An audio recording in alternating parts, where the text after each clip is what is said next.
సహజం. రాజకీయాల్లో గెలుపులు ఉంటాయి, ఓటములు ఉంటాయి, ప్రభుత్వాల మార్పిళ్ళు ఉంటాయి, జరుగుతాయి. కానీ ఎంత తెలివి తక్కువ దద్దమ్మ ప్రభుత్వం వచ్చినా, నెక్స్ట్ సక్సెసివ్ గవర్నమెంట్ ఎవరు వచ్చినా రాష్ట్ర ప్రయోజనం కదా ఒక ప్రాజెక్ట్ అంటే. ప్రజలకు నీళ్ళు వచ్చేది కదా, ప్రజలు బ్రతికేది కదా, దాన్ని కొనసాగిస్తారు. ఇప్పుడు ఒక్క తట్టెడు మట్టి కూడా తీయలేదండి. మా గవర్నమెంట్ పోయిన తర్వాత పాలమూరు ఎత్తిపోతల పథకంలో ఒక తట్టెడు మట్టి కనీసం తీయలే. మరి దాన్ని ఎందుకు అబాండన్ చేసినరో, దాని వెనక ఏం ఉద్దేశం ఉందో, ఇంత నిష్క్రియ పరత్వం ఏంది, ఇంత దారుణమైంది. 2 నెట్ సంవత్సరాలు గడిచిపోయినాయి, మేము గమనిస్తున్నాం. మధ్యలో ఏమైంది?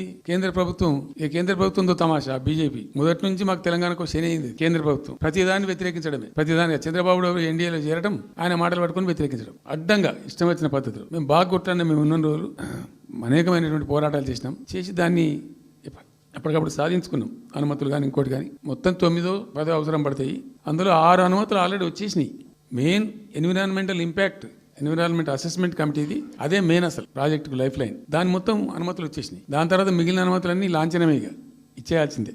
అది ఇచ్చిందంటే అటువంటి అతి ముఖ్యమైనటువంటి అనుమతి కూడా తెచ్చినాం. అన్ని వచ్చిన తర్వాత కేంద్ర ప్రభుత్వం మన చంద్రబాబు నాయుడు ఎంపీలు అవసరం ఉంది కదా అక్కడ వాళ్ళకు. ఇప్పుడు ఇద్దరు ఎంపీలు అవసరం కదా, నితీష్ కుమార్, చంద్రబాబు నాయుడు. దానికోసం బీజేపీ ఎంతకైనా దిగజారుతుంది. అక్కడ ప్రభుత్వం నిలబెట్టుకోవాలి కాబట్టి ఎంతకైనా దిగజారి ఆయన మాట పట్టుకొని DPR ను వాపసు పంపించారండి. మేము ఉన్న రోజులు రాలే DPR వాపసు. అనుమతులు తెచ్చిన ఉల్టా మేము. ఇంకా DPR వాపసు వస్తే భూమి ఆకాశం ఒకటి చేయాలా రాష్ట్ర ప్రభుత్వం? ఎంత లొల్లి చేయాలా, ఎంత హడావుడి చేయాలా? ఆల్ పార్టీ డెలిగేషన్ తీసుకుపోవాలి. అవసరం వస్తే మేము వడ్లు కొనకపోతే పోయి ఢిల్లీలో ధర్నా చేసినామండి. మేము అప్పుడు మా గవర్నమెంట్ ఉన్నప్పుడు రైతులు పండించిన పంట కొనకపోతే యావత్తు ఎమ్మెల్యేలు, క్యాబినెట్ అందరం పోయి ఢిల్లీలో ధర్నా చేసి కేంద్ర ప్రభుత్వం మెడలు వంచినాం. మేము 80 లక్షల టన్నులు మనకి తీసుకుంటామనేటువంటి ఒప్పందం మీద సంతకం చేయించుకుని వచ్చినాం. వడ్లు కొనిపించినాం FCIతోని. మామూలు వడ్లు కొనకపోతేనే మేము అంతా అడావుడు చేసిపోయినాము. కానీ ఒక ఇంత పెద్ద ప్రధానమైన 3 జిల్లాలకు సంబంధించిన ప్రాజెక్టు DPR వాపసు పంపిస్తే వీళ్ళు కుయ్యలేదు, కుట్టుకోలేదు, వాళ్ళకి చెప్పని కూడా చెప్పలేదు. తెలియదు ఎవరికి బయట.